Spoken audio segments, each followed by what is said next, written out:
Hello friends, आप देख रहे हैं आपका चैनल शेयर बाजार विद आयुष। और दोस्तों बात करेंगे इस वीडियो में किसके बारे में?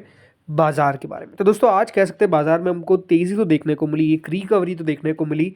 22,957 पे जाकर दोस्तों निफ्टी जो है आज बंद हुआ। ये बड़ी बात है कि दोस्तों आज भी निफ्टी जो 23,000 का लेवल है वो ज़रूर आज अचीव नहीं कर पाया, यानी क्लोजिंग पे ऊपर तो निकल गया था बट क्लोज डेफिनेटली नहीं हो पाया। बट ओवरऑल 128 पॉइंट की तेज़ी देखने को मिली, 0.56% निफ्टी बढ़ा।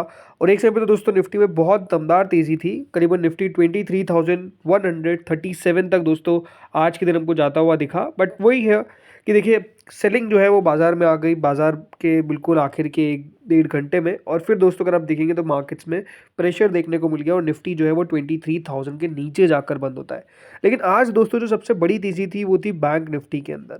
बैंक निफ्टी आज करीबन 1.67% बढ़ता हुआ दिखा है। बल्कि एक समय पर दोस्तों बैंक निफ्टी जो है वो ज़रूर आज 48,866 पर बंद हुआ, बट 49,247 पर, ये बात ध्यान रखिए, निफ्टी बैंक निफ्टी जो है वो ट्रेड कर रहा था। तो वहाँ से करेक्ट होने के बावजूद भी दोस्तों निफ्टी जो है वो 1.67% ऊपर बंद होने में कामयाब हो गया। तो आज समझ सकते हैं कि किस तरीके का सेशन रहता हुआ देखने को मिला, जहाँ पर लीड जो थी वो नो डाउट आपको आज बैंक निफ्टी ने देखने को मिली। बट ओवरऑल निफ्टी जो है वो जैसे देखिए सेलिंग का शिकार होता है, वैसे ही आपको जो तेज़ी है वो उस पर ज़रूर उतना ब्रेक लगता हुआ नज़र आ गया। बट स्टिल आज ग्रीन में बंद हुए। अगर मैं बात करता हूँ निफ्टी के सारे इंडाइसेस के बारे में, तो अगर आज आप देखेंगे तो रियल्टी इंडेक्स सबसे ऊपर था, then Fin Nifty, PSU, banks, right. आज मेजरली यही आपको लीड करते हुए देखने को मिले। फाइनेंशियल्स, ऑटो, यहाँ पर आपको तेज़ी देखने को मिली। गिरावट अगर आप देखेंगे तो गिरावट मेजरली दोस्तों आज के दिन फार्मा के अंदर थी, हेल्थ केयर में थी, स्मॉल कैप के अंदर थी। अभी बात करते हैं इसके बारे में, लेकिन हाँ गिरावट यहाँ पर आपको ज़रूर देखने को मिली।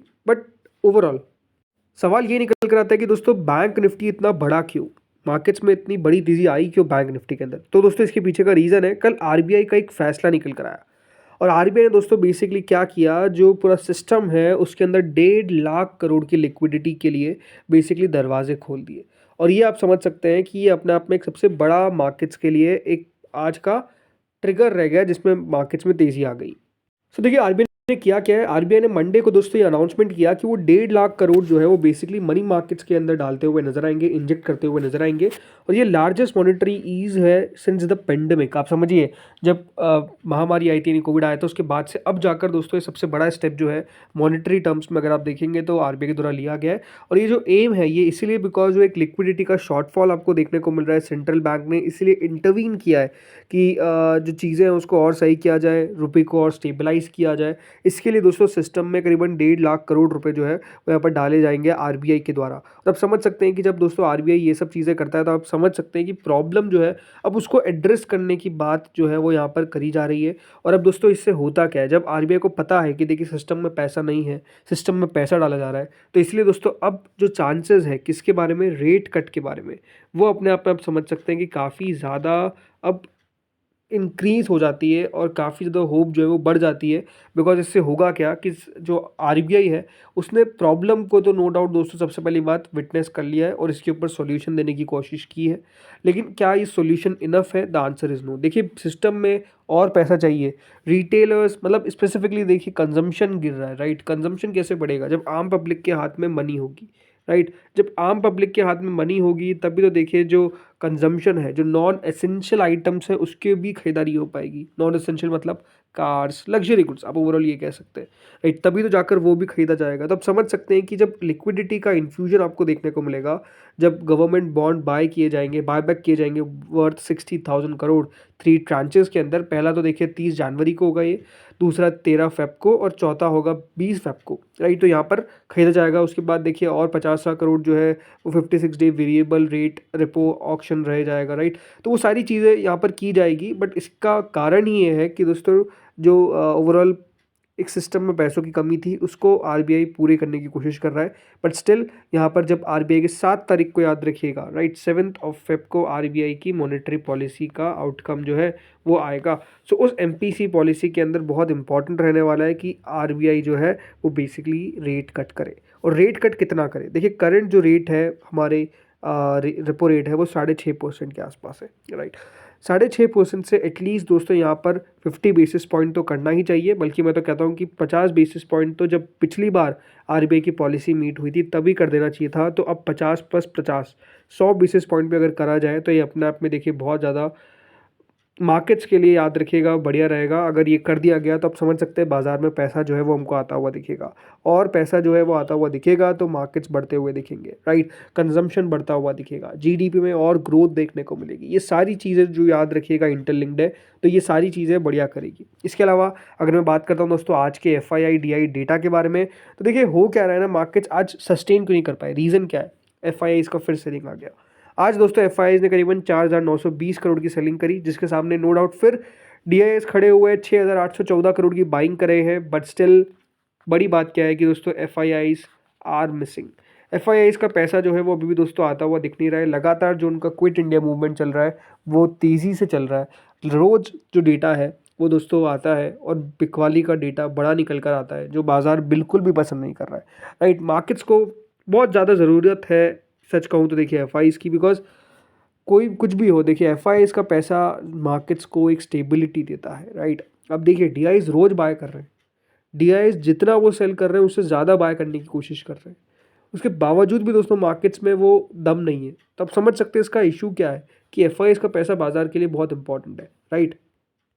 इसके अलावा दोस्तों आज देखते हैं मार्केट्स किस तरीके के रहते हैं अमेरिका के, राइट। नस्डेक की इंपॉर्टेंट बात है बिकॉज कल आपको पता है नस्डेक में भारी गिरावट देखने को मिली, और इसके पीछे का रीज़न था जो डीप सीक चाइना का एक AI मॉडल निकल कर आया है, जिसने बेसिकली ChatGPT को टक्कर देने की कोशिश की है। एनवीडिया की दोस्तों कल हालत काफ़ी ख़राब हो गई, शेयर काफ़ी ज़्यादा गिरता हुआ दिखा, ऑलमोस्ट दोस्तों $500 बिलियन जो है उसकी मार्केट कैप वाइप आउट हो गई। तो आप समझ सकते हैं कि जो डीप सीक दोस्तों यहाँ पर बता रहा है कि किस तरीके से हम कम पैसों में भी वो काम कर सकते हैं जो ChatGPT कर सकता है, जिसके कारण एनवीडिया की हालत दोस्तों आप समझ सकते हैं ख़राब हो गई। तो आई थिंक वही है कि किस तरीके से देखिए इस सिचुएशन के ऊपर और आगे चलकर, राइट, और चीज़ें निकल कर आती है, राइट, इसके बारे में और जानकारी मिलती है, तब देखिए मार्केट समझेगा कि हाँ ये कितना एक चिंता करने वाली बात है और कितना चिंता करने वाली बात नहीं है, ये हमको आगे चल कर पता चलेगा। बट मार्केट्स में कल जो रिएक्शन आया वो अपने आप में देखिए बहुत ज़्यादा शार्प था, राइट, बहुत ज़्यादा शार्प आपको देखने को मिल चुका था। लेकिन अब बात करते हैं स्मॉल कैप के बारे में। देखिए स्मॉल कैप इंडेक्स आज अच्छी तेज़ी में भी कोई पार्टिसिपेशन नहीं था। एक समय पे तो दोस्तों स्मॉल कैप इंडेक्स जो है वो मोर देन 3% फॉल था। 3% से ज़्यादा का दोस्तों गिरावट जो है वो स्मॉल कैप में आपको देखने को मिला, और स्मॉल कैप ने आज करीबन जो दिन का लो लगाया था वो 46,475 का लगाया, और उस 46,475 के बाद रिकवरी ज़रूर हमको आती हुई नजर आई, but still small cap index पिछले एक महीने में दोस्तों 13% टूट चुका है, और ओवरऑल दोस्तों स्मॉल कैप इंडेक्स आप देखिए अपने हाई से 20% प्लंज कर चुका है। इसका मतलब क्या है कि दोस्तों स्मॉल कैप इंडेक्स ने क्या यहाँ पर बता दिया है कि भैया मैं तो बियर मार्केट में हूँ। स्मॉल कैप इंडेक्स जो है वो बेसिकली दोस्तों बेयर मार्केट के अंदर अपना एंट्री जो है वो पक्का कर चुका है, बिकॉज 20% दोस्तों इंडेक्स का अगर करेक्शन आपको देखने को मिल जाता है फ्रॉम द हाई, इसका मतलब है कि वो इंडेक्स जो है वो दोस्तों बेयर फेज में जा चुका है, राइट। और ये बात ध्यान रखिए, इंडेक्स का 20% करेक्शन होने का मतलब ये है कि जो आपके पास शेयर्स थे स्मॉल कैप के वो तो एटलीस्ट 50% भी करेक्ट हो चुके होंगे, राइट। कोई 100% मतलब क्या ही कहूँ, 70-80% भी करेक्ट हो गए होंगे। तो आप समझ सकते हैं कि चीज़ें जो है वो स्मॉल कैप के अंदर बेहद ख़राब दिखती हुई नज़र आ रही है, और इसके पीछे का रीज़न क्या है, एक्सपेंसिव वैल्यूएशंस, राइट। बहुत सारे शेयर्स जो थे वो 200 की पी पे चल रहे थे, कोई 100 की पी पे चल रहा था, कोई 150 की पी पे चल रहा था, राइट।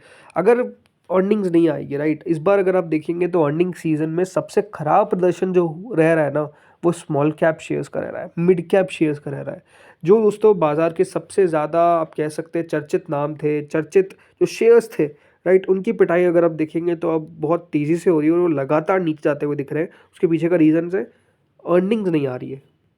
बाकी देखिए मार्केट्स में तो आप देखा जाए तो हमारे बाजार में तो एक सबसे बड़ा इवेंट होने वाला है, वो है दोस्तों बजट का, और ये बजट मेरे हिसाब से एक बहुत मेक और ब्रेक बजट रहने वाला है स्पेसिफिकली फॉर द मार्केट्स, क्योंकि इस बार दोस्तों जो बजट के अंदर किया जाएगा, राइट, इसका तो इफेक्ट बहुत तेज़ी से आपको मार्केट्स में पड़ेगा, राइट। मार्केट्स जिस तरीके से दोस्तों रिएक्शन दिया है अगर आप देखेंगे सितंबर के मंथ से मार्केट्स की जिस तरीके से हालत ख़राब है, आई थिंक गवर्नमेंट डेफिनेटली कुछ ना कुछ ऐसा स्टेप लेकर आए जिससे पहली बात तो मिडिल क्लास खुश होए, दूसरी बात एफआईआईज़ खुश हुए कि एफआईआई भी सोचे कि अच्छा इनके मार्केट्स में ये भी चीज़ आ रही है, अच्छी चीज़ आ रही है, राइट, उसका वो पार्टिसिपेशन लेने के लिए है। और तीसरी चीज़, राइट, जहाँ पर देखिए दिक्कतें हैं, जहाँ पर जो जीएसटी है स्पेसिफिकली अगर कहूँ, right, for example life insurance, health insurance, right, इन सब के ऊपर आई थिंक सरकार को बहुत काम करना ज़रूरत है कि इन पे जीएसटी हटाए, राइट।